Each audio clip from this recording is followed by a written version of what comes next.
There's a darkness that lurks just beneath the surface of our everyday lives. Hidden, almost imperceptible, but undeniably there.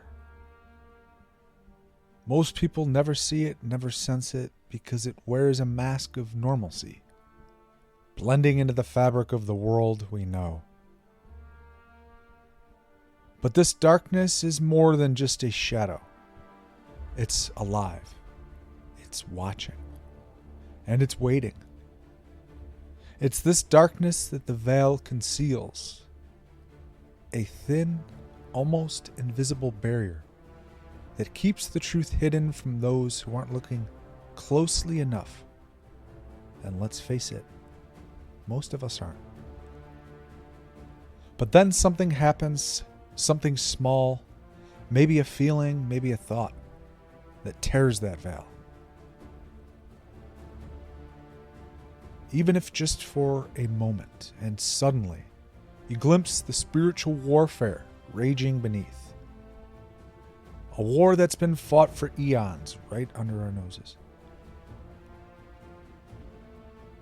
It starts with a feeling, a chill down your spine, a moment of unease that creeps in when the world is quiet and your mind is loud.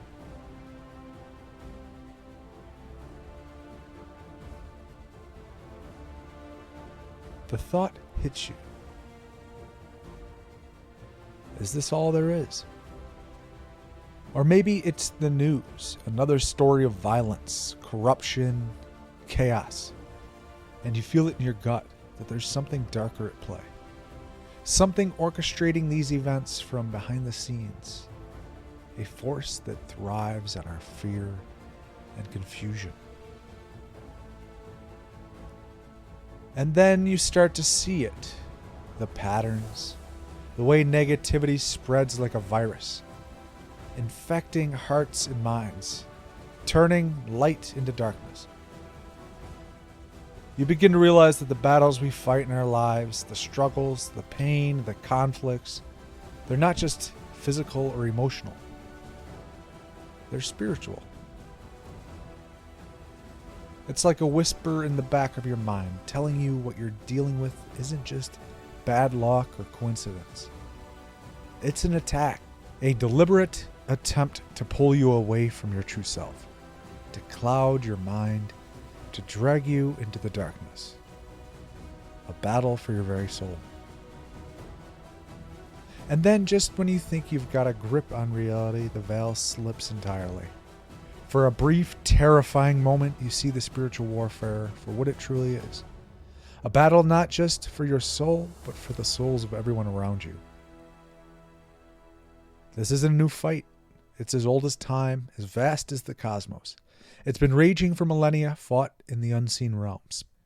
But its effects are all too real.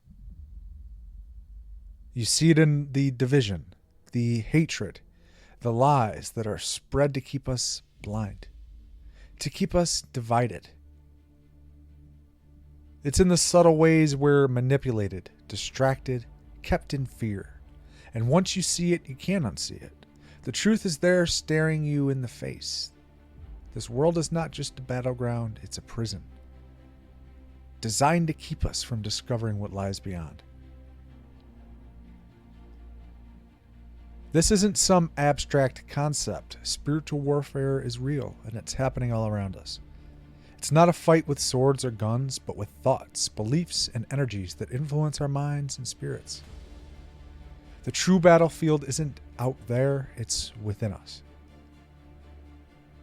Rudolf Steiner, a profound spiritual teacher, spoke of this cosmic struggle between spiritual forces of good and evil. According to Steiner, beings like Ahriman and Lucifer play pivotal roles in this warfare, pulling humanity into extremes. Ahriman into rigid materialism, where the physical world is all we see, and Lucifer into excessive ego and escapism, where we lose touch with reality altogether. But let's pause for a moment and reconsider Lucifer, whose name means lightbringer. Lucifer's role in the cosmic drama isn't simply malevolent, it's complex, allegorical and deeply intertwined with the evolution of human consciousness. In many esoteric traditions, Lucifer is seen not merely as a force of temptation or rebellion, but as a catalyst for enlightenment. His fall from grace symbolizes the human journey from divine unity into the material world, a necessary descent into the depths of individuality and self-awareness. Lucifer's light is the spark of consciousness that allows humanity to think, to question, to seek out the truth for ourselves, rather than accepting it blindly. In this sense, Lucifer's influence is double-edged. On one hand, it can lead to a dangerous path of egoism and separation from the divine. But on the other hand, it also empowers us to seek knowledge, to develop our individuality, and to strive for enlightenment. The challenge, then, is to balance this influence, to embrace the light of knowledge and self-awareness without losing sight of our spiritual roots. Ahriman's influence, by contrast, seeks to anchor us in the materialistic worldview, making the physical world seem like all there is. This is the force that thickens the veil, that keeps us trapped in the illusion that reality is nothing more than what we can see, touch, or measure. Ahriman wants to sever our connection to the spiritual, to blind us to the higher dimensions of existence. But Steiner didn't teach despair, he taught balance. He believed that by striving for equilibrium between these forces, we could tear through the veil and engage in this cosmic struggle with clarity and purpose. The veil, then, is not just a barrier. It's a test of our spiritual maturity. It forces us to develop discernment, to recognize the influences of Ahriman and Lucifer, and to walk a middle path that leads to true spiritual enlightenment. But here's the thing, understanding the darkness, recognizing the warfare, isn't about succumbing to fear. It's about seeing the battlefield for what it is, knowing what you're up against, and choosing to fight back. Because once you've seen through the veil, once you've recognized the truth, you can't just sit on the sidelines anymore. Neutrality in this battle is an illusion. You have to choose a side. Are you going to be part of the problem, or are you going to be part of the solution? And let me tell you, this isn't an easy choice. The darkness is seductive. It promises power, control, safety. It tells you that if you just go along with the crowd, if you just keep your head down and don't rock the boat, everything will be fine. But that's a lie, a comforting lie. But a lie nonetheless. The truth is that the darkness wants to keep you weak, keep you blind, keep you in a state of perpetual fear. And it will do everything in its power to make sure you stay that way.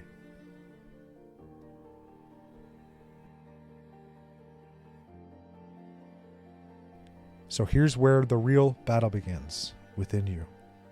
Because the veil isn't just out there hiding in the darkness, hiding from view. It's also within you, in your mind, in your heart, and the part of you that resists the light, that clings to the comfort of ignorance.